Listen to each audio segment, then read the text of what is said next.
Halo semuanya, perkenalkan nama saya Maria Heldia Kristantiwi dengan NIM 2351 2030 7111028. Pada video UAS mata kuliah Psikologi Disabilitas ini, saya akan menjelaskan terkait jenis-jenis disabilitas yang ada.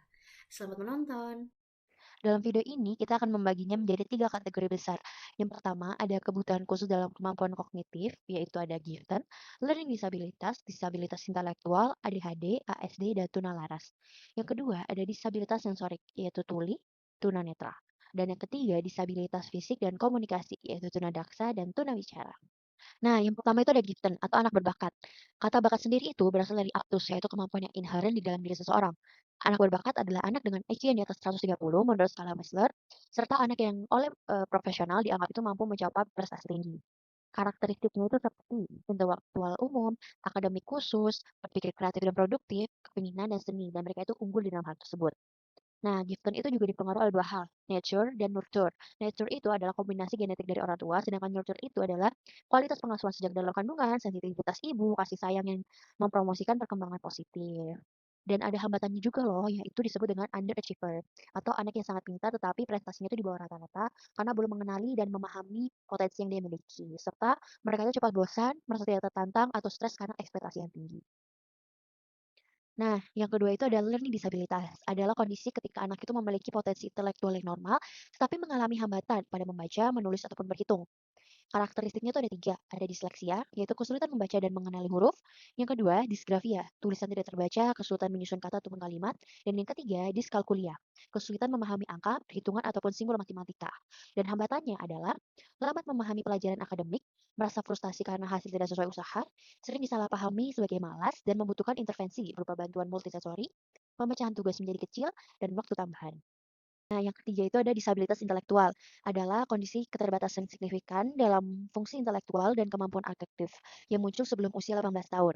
Karakteristiknya yang pertama, kemampuan pemecahan masalahnya rendah, perkembangan kognitifnya lambat, dan sulit memahami konsep abstrak serta membutuhkan stimulus yang berulang.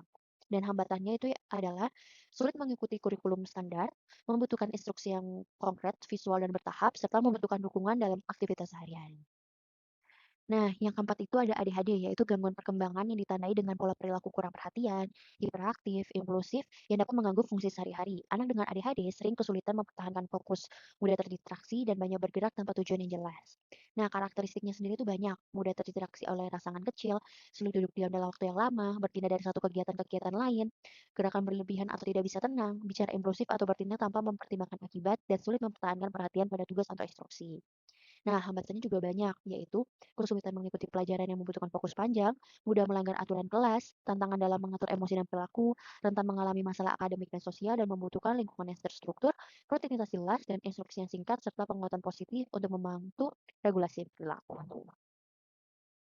Nah, selanjutnya itu ada ACD atau Autism Spectrum Disorder, yaitu gangguan perkembangan neurologis yang mempengaruhi komunikasi, interaksi sosial, serta perilaku yang disebut dengan spektrum, karena tingkat keparahannya yang bervariasi pada setiap individu. Nah, karakteristiknya sendiri itu ada banyak. Yang pertama, kesulitan komunikasi verbal dan nonverbal, sulit memahami ekspresi atau emosi orang lain, perilaku yang repetitif atau kebiasaan berulang, minat terbatas pada hal tertentu, sensitif pada suara, sentuhan atau cahaya, dan lebih nyaman dengan rutinitas yang sama. Serta hambatannya yaitu kesulitan berkomunikasi dua arah, tantangan dalam interaksi sosial, sulit menghadapi perubahan mendadak, dan membutuhkan dukungan berupa terapi perilaku, terapi wicara, visual support, dan lingkungan yang terstruktur. Yaitu ada tunalaras atau gangguan emosi dan perilaku. Tunalaras sendiri adalah kondisi hambatan dalam penyesuaian diri dan perilaku yang tidak sesuai dengan norma sosial, yang ditandai dengan kesulitan mengontrol emosi dan perilaku. Karakteristiknya seperti mudah marah atau meledak emosinya, cemas yang berlebihan, menarik diri atau menghindari lingkungan sosial, bisa menunjukkan perilaku agresif atau destruktif, dan reaksi emosional yang tidak sesuai situasi. Hambatannya, sulit mematuhi aturan kelas, kesulitan membangun relasi dengan teman, prestasi akademik bisa terganggu, membutuhkan intervensi psikologi, pendampingan konselor, serta strategi pengelolaan kelas yang konsisten, dan pentingnya pengajaran keterampilan sosial emosional. Nah, yang selanjutnya itu ada disabilitas sensorik. Yang pertama itu ada tuli atau gangguan pendengaran. Nah, tuli sendiri adalah kehilangan pendengaran sebagian atau hard of hearing ataupun total yaitu DIP.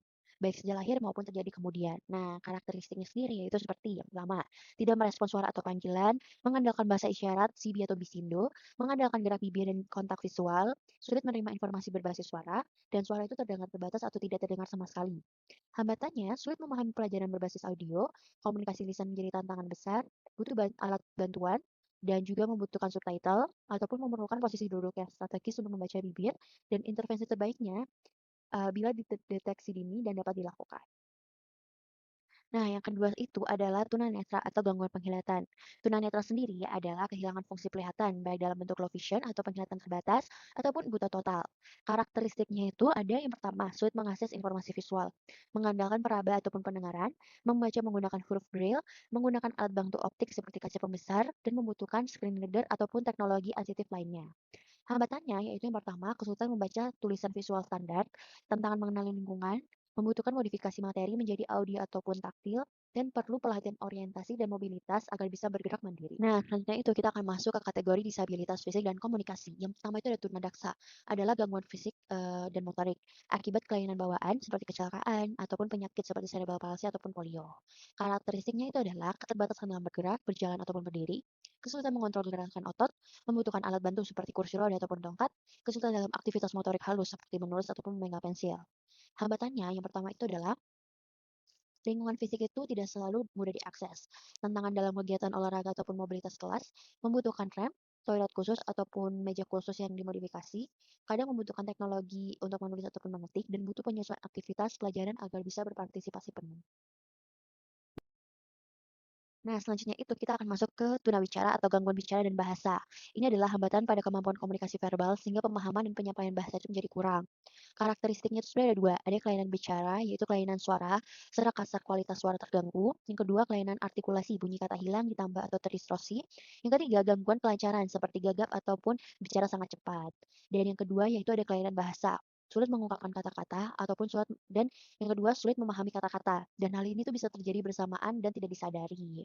Nah, faktor resikonya sendiri itu ada yang karena lahir prematur, belum berjalan di usia 18 bulan, dan ini memiliki resiko 4 kali lipat, belum berbicara dalam bentuk kalimat pada usia 2 tahun, ada gangguan penglihatan dan lebih banyak terjadi pada anak laki-laki. Nah, hambatannya sendiri itu yang pertama itu komunikasi dengan orang lain menjadi sulit, kesulitan menyampaikan kebutuhan atau ide, tantangan mengikuti pelajaran yang berbasis verbal, dan memerlukan intervensi THT, terapi bicara, terapi psikologis, dan pendampingan pendidikan. Sekian video dari saya, mohon maaf apabila ada salah kata dan terima kasih sudah menonton dan sampai jumpa.